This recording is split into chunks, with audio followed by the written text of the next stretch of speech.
Hello again, guys. Leontis here with another TOPANDA League video. This time it's going to be ntillerman versus mastrblastr.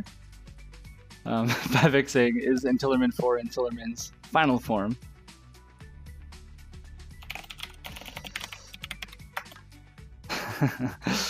So these are two of the stronger players. I mean, TOPANDA League, if you guys aren't familiar with TOPANDA League, that's what this video is for. For Yomi, it's a invitational league where Vivek, the guy who just posted that meme there, he handpicked some of the players. Some of them got chosen, I believe, via vote. I got in lucky because I was in last year's TOPANDA League and I got bodied, but we needed more people, so I figured I'd play. I'm 0-2 right now, as I deserve to be, most likely. But ntillerman and mastrblastr are two very, very consistent tournament players. Playing a wide variety of characters, ntillerman is known to be one of the more analytical minds of the Yomi scene, typically opting to play, it's going to sound silly to say this, but he typically plays good things. Yomi being a game that is very reminiscent of how fighting games work and how mix-ups are oriented and how sometimes doing an absurd thing is the right thing because it's so unexpected or just so far out of the percentage pie chart of what you should do that it becomes good.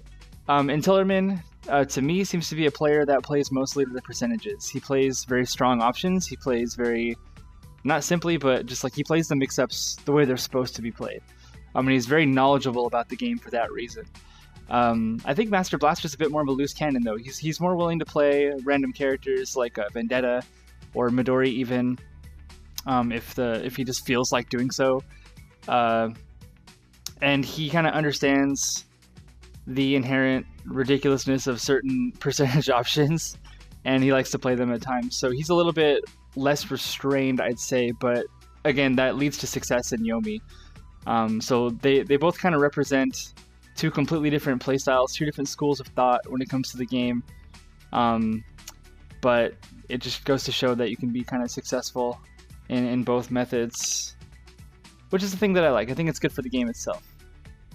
So, I was kind of one of those players who built my career off of ridiculousness. Of just, I go into Dragon form and immediately Dragon Buster, like, a lot. It's like a really high percentage thing that I do. And I like to play ridiculous cards sometimes. And it has not worked out for me lately. But, you know, it's possible. And Merciful Fate, another player who kind of lives that way. But we'll see here what this first matchup is going to be. TOPANDA League is a best of 7 tournament set, so first to 4 basically. Double blind character select, standard counter pick, so when one player wins, the other player has the option to change characters. So we'll see what this opening play is going to be.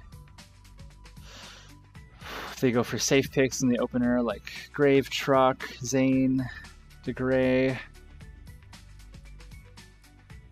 ntillerman is known to have a really strong Lum as well. Oh, no double blind. He's just going to play Geiger.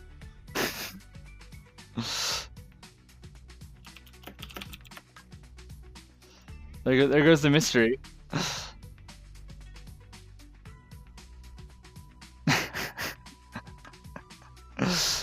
Ready's with the face-up Geiger pick. I mean, does mastrblastr just go Zane now? That's kind of bad, actually. Yeah, yeah. We think it's just mind games here. Yeah, oops.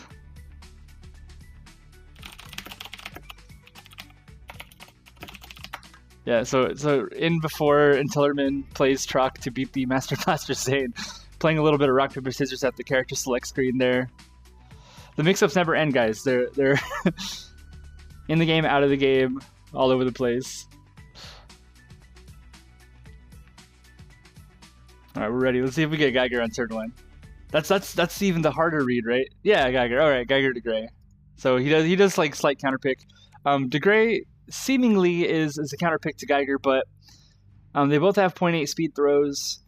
Geiger has the attack speed advantage. The thing is that Time Spiral for Geiger, if you look at his Time Stop ability, where if the opponent takes block damage from Time Spirals, they get thrown. And so Geiger is one of the only characters in the game who can... Oh, nice 2-clash to start.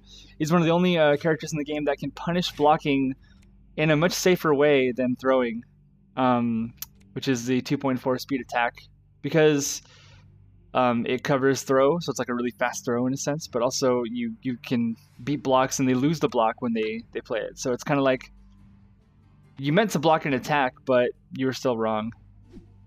Okay, so he gets to throw on turn 2. So the reason why DeGray seemingly is a strong character against Geiger is because of the fact that he has that ace dodge. The ace dodge, Ghost Riposte, will return to his hand after he dodges.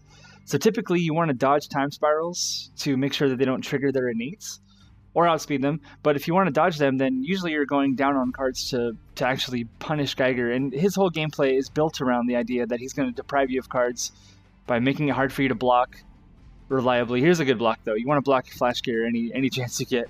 It's hard to build against Geiger because he likes to play a lot of time spirals, and you can't dodge them all. And if you do, then you run out of cards. But if DeGray gets a single ace, he can freely Ghost Riposte those jacks and queens. But, you know, RPS circle, Geiger can start to throw a little bit more heavily. And Geiger also one of the only characters in the game who can throw into ridiculous critical damage with Temporal Distortion up.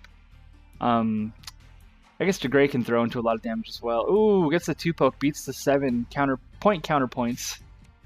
DeGray ability is you can discard a card to rotate that card around to the other side. And the reason why that's good is because the 7 throw is it's pretty fast. This is 7 throw, 7.8. But if you play a faster throw than that, he can rotate it into the 7 attack side and win combat. And this will beat any grappler throw, even like Checkmate Buster and Beast Unleashed. So it's a pretty good card. It's basically, we call it the 0.0 speed throw for DeGray that wins those trades. So just combos a 2 into a jack. Geiger gets the card draw when he lands the normal attack. Normal draw is very, very beneficial to Geiger because it lets him play cards to build cards. If they hit blocks, he's not too sad. He doesn't waste time spirals if he's wrong. Like if they just dodge the attack or block it, it's not so bad. So you can kind of store cards but build up for the end game as well. Where most characters against DeGray, like they have to land really big attacks in the attack chains in order to kill him.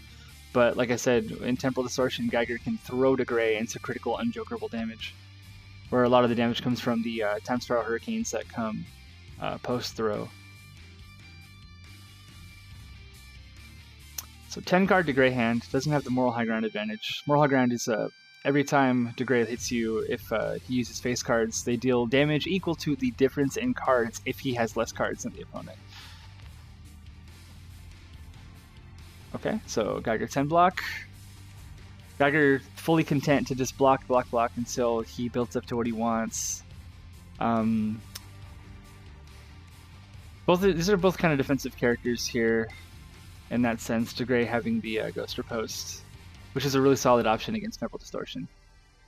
So this mix-up, the point counterpoint, Troublesome Rhetoric mix-up is on the table now. DeGray has 12 life to gain. So will he just play the straight 7?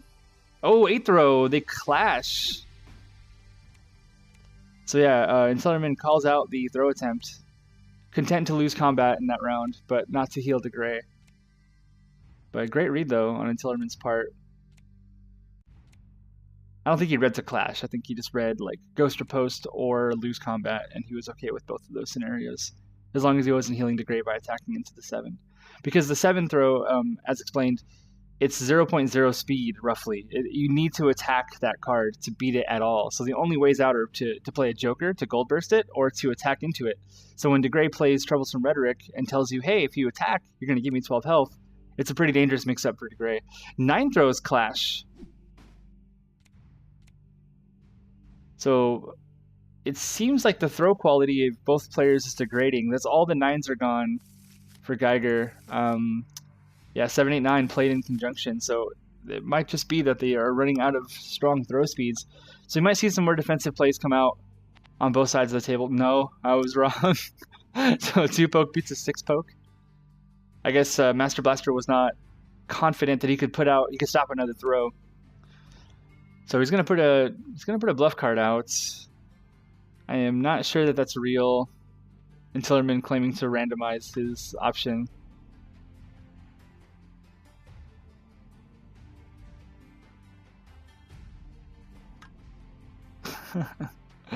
Yep, no randomized roll in the Steam version. Sorry, buddy.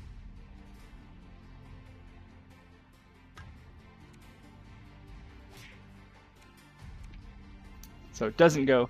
It's usually in that case you can land the 2-poke into Time Spiral Hurricane for a clean 22. So that was the point there for that face down bluff from mastrblastr. If you don't put the card down, he's gonna play the aces. So you gotta try, I think. 7th throw gets called out by another poke, so Geiger is totally happy with this. Did mastrblastr really have the Joker though? And mastrblastr gotta, or ntillerman have to pay to find out here. Didn't. So twice he's negated the Time Spiral Hurricane. And DeGray's okay to do this. Like, he's okay to go down on cards because of Moral High Ground, and also just his face cards are so strong. I mean, that's a couple 7s already gone though. Another ace for Geiger, so now here becomes Temporal Distortion, so potentially lethal in hand. My Geiger math is awful, so don't rely on me to tell you exactly the combo he's going to need to kill him. But that should stave off a little bit of the offense for one turn at least.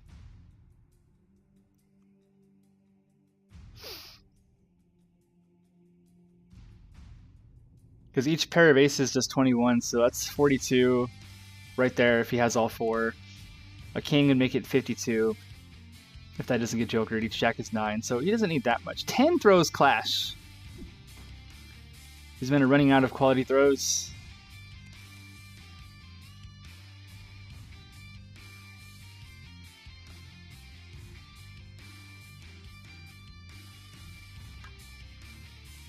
It's like the 4th throw clash we've seen. No, 3, I think. 8, 9, and 10 now, yeah. Ghoster Post gets grabbed. This is bad news. Yeah, GG. Apparently he has unjokerable death.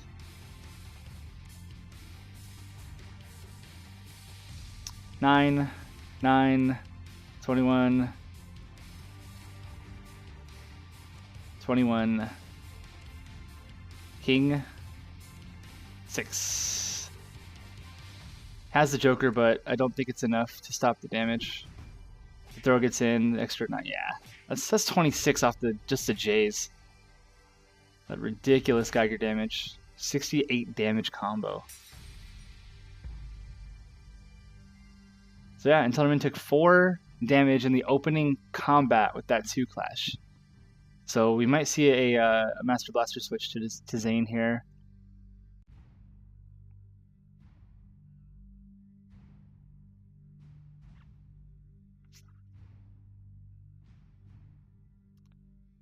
I mean, Zane is kind of a, yeah, it's a character that ntillerman also does not like, so it's like a smart thing to do, I'd say, is to just play characters that your opponent doesn't like. You know, play Geiger against me. Sounds smart.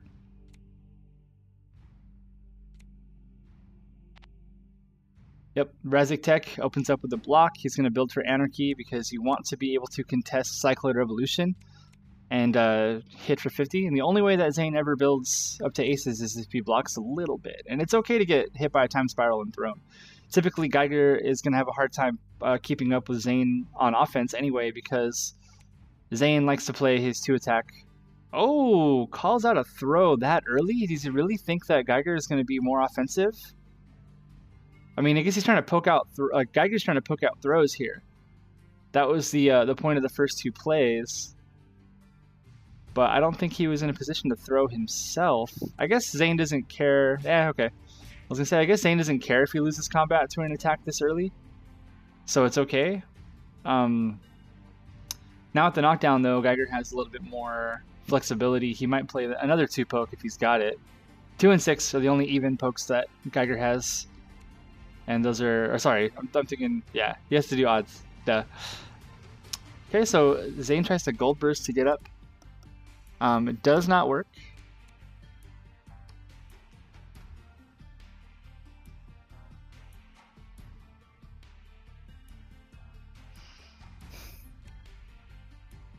Yeah, ntillerman getting normal draw off those, off that first card gives him card advantage. And normal draw again, so he's going to keep the throws away, but he's not going to spend any real resources, and he's also going to build cards. So both characters building, it's hard to say which one likes this better, but it's probably Geiger. You saw the 68 damage combo he did last turn, or last game. So Geiger is typically the inevitability in a lot of these matchups. Slow time spiral calls out the throw. So this could be a lot of damage, actually.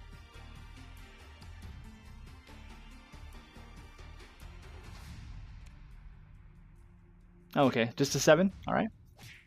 Yeah, that combo can go a lot of different ways. You can go like queen, normal, queen, J, queen, normal, king, queen, ace, ace. There's lots of stuff. Yeah, 6 is 5x. And against Zane, typically your 7 throw is not very valuable. If Zane's throwing you, it's probably with a 5 or a 7, so you don't really have the throw speed advantage ever. So typically your throw speeds are all bad. Zane's just a grappler. There's the throw. Finally, ntillerman tosses a throw that Master Blaster's been expecting this whole time, and he catches a dodge, gets him on the ground with a knockdown.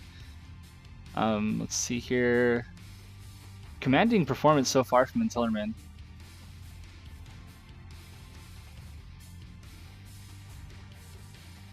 So it's either 3 poke or block. Typically for Geiger in this situation here. 3 poke calling out the block. There it is. Gets the guaranteed mix-up. Zane does not have even or odd blocks, so odd mix-up normals will always hit him. Puts him back on the ground.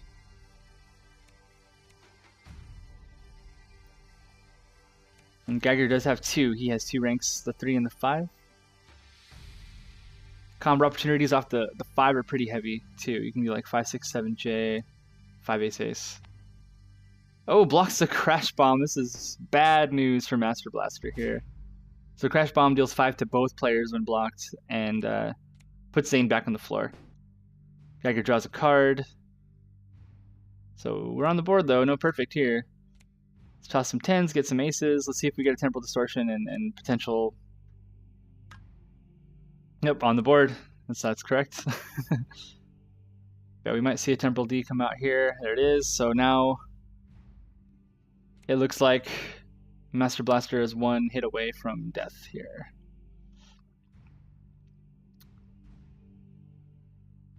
If he plays a crash bomb, he can escape. Well, no, actually no. If he dodges into like 4 ace cycloid, which could happen.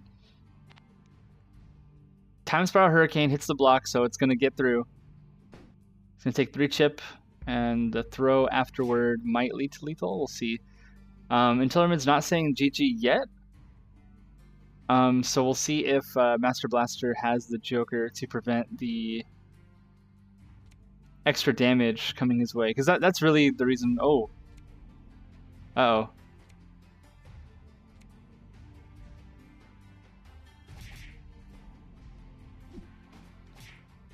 Yep. 37 off of a blocked attack, ladies and gentlemen.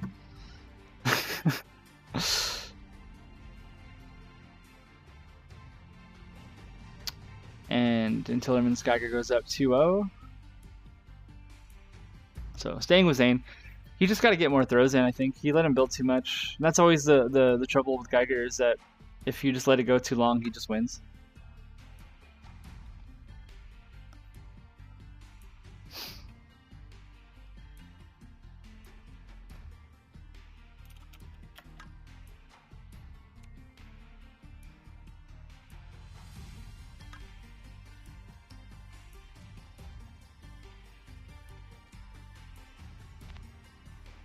Okay, yeah, same thing. 2 poke into 4.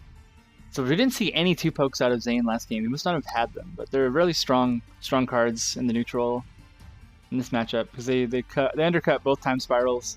They only really lose to like time spiral hurricane and flash gear, but they kind of get what you want. Like Geiger doesn't dodge a whole lot, and you know, they'll beat those YOLOks to try to keep the throws away. So like the 2 poke, I guess that's what Master Blaster couldn't really represent last game, and that's a big part of why he struggled.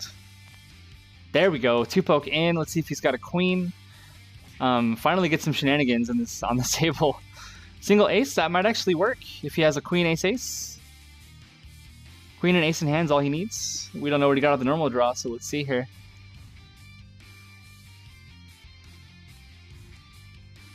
Just slipstream, take 21. Off of a 2 poke, takes 21 damage with very little card investment. Yeah, the poke's giving the normal draw, and then the shenanigans adding an extra card to your combat. Just insane card advantage. Like he's still at 10. Okay, so we're gonna shenanigans again. Usually hope for a king. Oh, there goes a joker. You might take the shoulder ram. I mean, jokers aren't that useful against Geiger unless you're playing racquetball, which is one of the ways you do it. Okay, plays a jack from hand to get the knockdown. So now I can explain how media attacks works. So when the opponent's knocked down, your normal attacks are speed 1.0. This is important because Zane has a 9 attack, a 7 attack, and a 6 attack, and they all can combo into critical damage. So now Geiger pretty much must reversal, or he risks getting blown up by really strong meaties. And Zane knows that. He can crash bomb. He can dodge into another knockdown. Notably, he only has 2 ways to knock people down, and it's his jack and his king. So he is kind of reliant on drawing those cards. He doesn't get knocked down on normal throws. And his normal throws are linkers. They're weird. Oh, 7 gets in. So blocks the wrong way. Shenanigans does not really deliver. He's got a 10 throw, so he's probably going to use that and go into another jack if he's got it. 7 throw, 10, 9. Or 7 throw, 10, jack. Will be the combos we see. Yeah, there it is. So it's 2 jacks down for Zane. No kings in discard yet. You got that lucky slipstream phase on the first turn. So now this is looking more similar to what we expect from the Zane Geiger matchup. Is Geiger on his back and Zane with a massive hand and a massive life lead. I mean, ntillerman played the last game perfectly though, but I think it was mostly because mastrblastr just couldn't represent 2 poke. But maybe he should have been dodging a little bit more in the neutral. And that's one thing about Zane too, is that he can dodge pretty freely because his follow-up is free. If you draw a king or something off the dodge, then you can kind of limitlessly dodge, where most characters have to invest a whole card to do so. You dodge and then you have to play a thing from hand, but not Zane. Okay, plays the flash gear. Pretty honest wake up. Beats the 3 poke.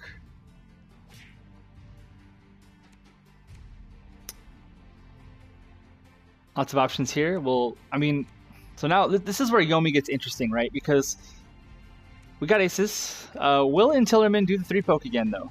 He did it last time. Does that mean he'll do it this time? Does it mean he absolutely won't do it this time? It all depends on the read you have. So I don't know if that's 4 aces.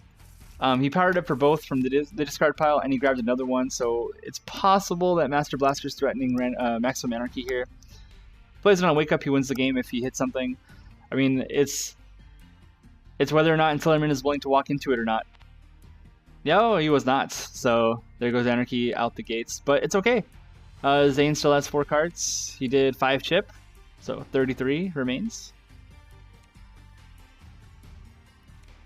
I guess MBU is willing to bet the farm on that. It's so like, it's such a it's such a tough mix-up to deal with. Like when Zane has 4 aces and you're low on health, like, are you just gonna let him throw you for free?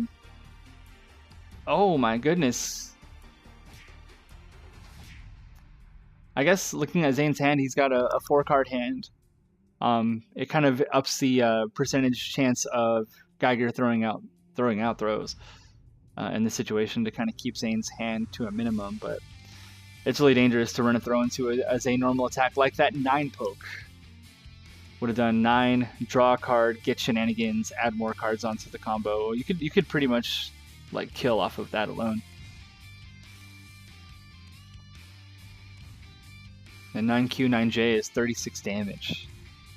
And 2 of those cards could come from the normal draw. Okay. A couple power-ups here and a temporal D. Let's see if Zane has an answer. So will Geiger throw is the big question here. Because attacking for Geiger makes a lot of sense, right? Given that there's no aces left and there's no fear. I mean, Crash Bomb's real, so that's possible. you play a king into a crash bomb, then you guys are not knocked down after the combat's over. So that might be a thing that goes into the percentage charts. Oh, he plays another. He's doing some math, I guess. I guess he now has lethal or close to it. Because not only do they buff the damage of each time spiral by 1, making Jack still 10 and Queen still 8, but he gets another Queen, so we don't know how much damage he just added to his combo. 10 throw, yeah, he tried to call out the dodge. So Zane just throws because he doesn't want to play like a crash bomb into Geiger's block or anything. So let's see here. Shenanigans is probably going to give him just a 12 damage, or sorry, 13 damage off the throw into Queen. I don't think he'll tack on another points. He does put a 9 on it. Yeah, there's the Joker. Yeah, I wasn't sure. I figured I would, I was expecting to see maybe just a shoulder ram, but he's looking to end this quick. 27 health remaining for Geiger. Temporal Distortion is gone. 3 cards, Zane hand. But like I said, even though Geiger has a really strong attack game, powering up Jacks to get aces, yeah, he just wants to get the dominant options in this matchup. 2.0 speed is really, really, really good against Zane. 2.2 speed is really good against Zane in the neutral. So yeah, with the aces gone, you can pretty much bet that 2.2 speed anything is going to beat whatever Zane wants to put on the table, unless it's a block or a dodge. Okay, powers up Jace to get ace, and then he gets a Jack back with another Temporal Distortion. But yeah, I like the 10 throw from ntillerman there. Master Blaster just got really, really gutsy by playing the 5 throw, and I respect that as well. So strong play. Like, some of these matchups have looked kind of one-sided, but there's been strong play from both players for sure. There it is, 2.0 speed. Time Spiral Hurricane. It might even checkmate Master Blaster's hand depending on the contents of it. 20, 42, 47. Yeah, that's wow.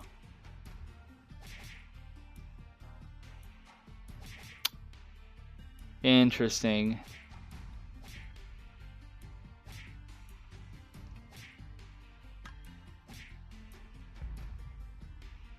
Uh-oh.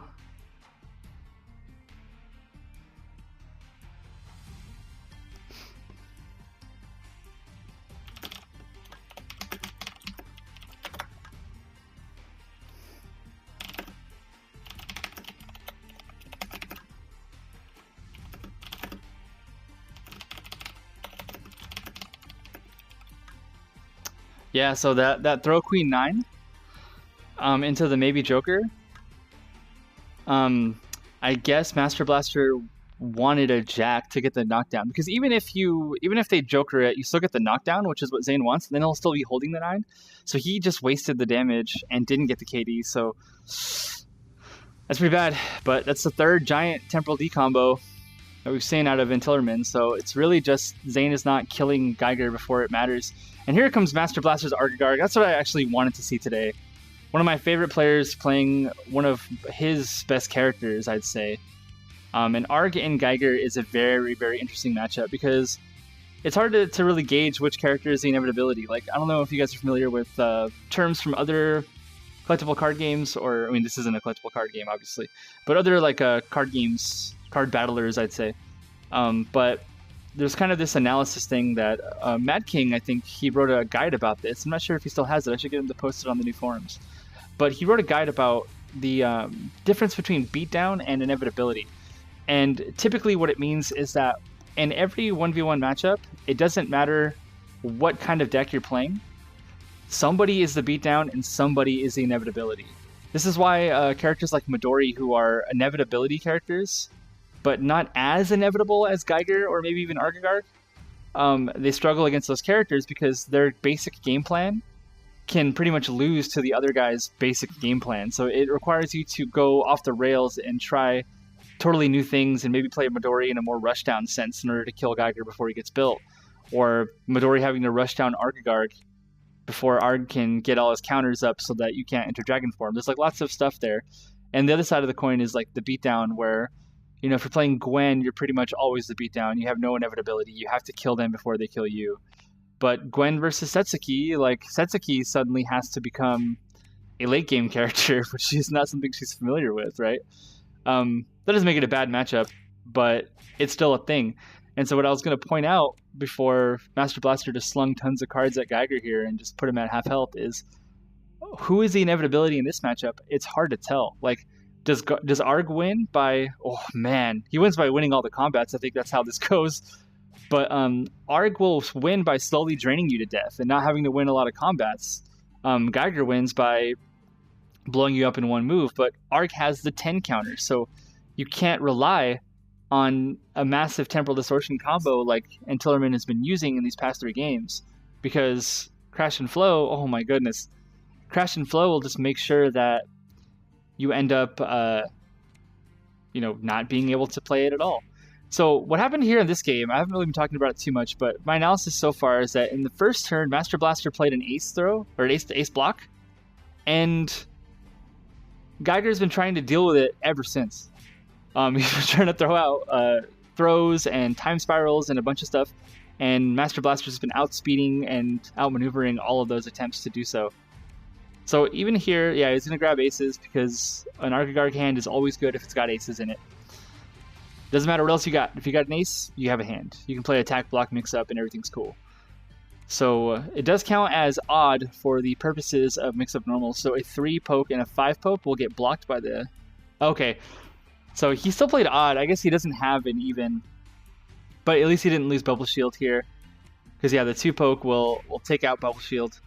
Getting the knockdown is also important because it turns off Hex of Merkwood for a turn. So even though ntillerman's at 24, he's not going to keep on depleting health. This turn at least. So we're getting Cycloid. Temporal D, does that get crashed? It does? Does he have another one though? Nope. Okay, so no Temporal D here.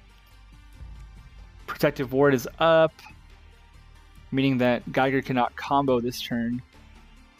So what does that mean for Master Blaster? Does that mean that he just blocks? Just lets himself get thrown? I don't know. It also means he can't pump, so even if Geiger wanted to play Cycloid or something, it would only be 20. 3 poke beats 6 poke. So ward goes over here. Oh, you play it on your opponent, I guess. Yeah. So does he blowfish here? Maybe not. See, you're Arg. You don't have to do that. You don't have to do anything. You just have to land, like, win combats, relax, get your card draw, and just wait. He's going to do at least 5 with this, putting him at 19, which is almost lethal range for blowfish spikes. I think that's what he's looking at right now. Is, like, the possibility that he has that. Because if he loses the aces... Yeah. If he loses the aces now, you have to always consider, like, if they Joker the combat... and you don't have the aces to press forward, are you just going to lose because you're out of resources now? But Arg can run out of resources and then just draw cards to power up for aces and still have mix-ups, so it's all good. Crash and Flow beats Temporal D again. But maybe not this one. So now, I don't think Geiger has lethal on this hand. He's got a lot of damage for sure, but maybe we see another... Nope, no Protective Ward out of Arg here. It's possible that Cycloid Revolution runs into the Blowfish Spikes, which would be an optimal turn for ntillerman. But he's got to really worry about the Bubble Shield blocking the J attempt. I don't think ntillerman plays Time Spiral Hurricane here. Although Time Spiral Hurricane undercutting a Water Spirit would be super good. Super good play from ntillerman. Blocks a Blowfish Spike, so he's going to take basically 4 chip from this combat. And there goes Master Blaster's big option that he was waiting for, that he didn't spend last turn, which would basically have put ntillerman at 1 health right now, if it had landed.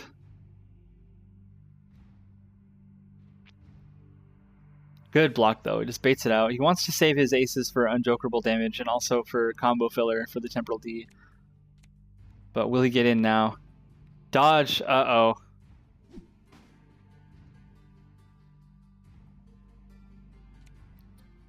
$15, $22, $28, $39,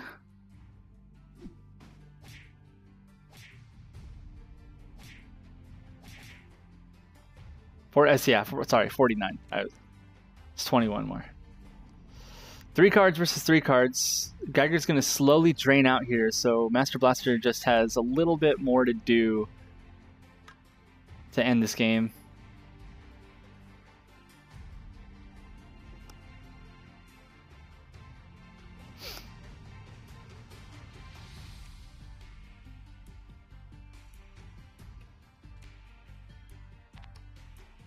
Oh no, it looks like we're not going to have a game 5 unless he's got a Joker there. Nope, doesn't even play it. 8th throw. That's going to take it. ntillerman wins 4-0 over Master Blaster. Wow. Big Temporal D combos. Each of them dealing upwards of 38 plus. Or no, even more. Like, that was a lot.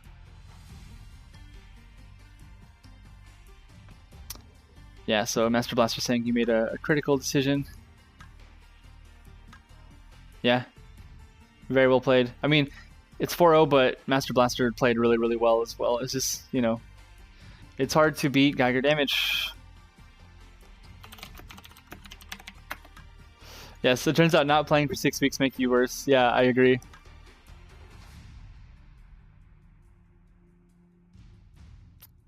Well, that about wraps that up. Man.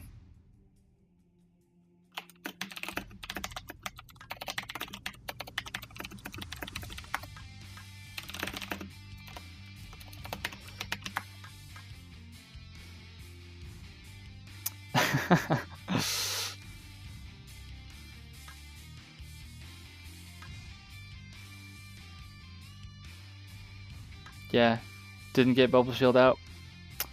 Alright, well, that wraps it up. Thanks for tuning in, folks. So I'll try to get some of these more videos for TOPANDA League up as soon as I can and when I know they're happening. We have some Discord chatter going on. That's how I'm scheduling these, but people are just saying, like, basically, hey, I'm on, let's play. I'm like, okay, cool. So it's been really hard for me to get like a steady streaming schedule going for this, so I'm probably just going to record videos and upload them in that sense so that it's just simpler and easier to deal with. So, yeah, most of the games are well played in TOPANDA, even the 4-0s. Alright, so thanks for tuning in, guys. Congrats to ntillerman for the win, and we'll see you guys next time.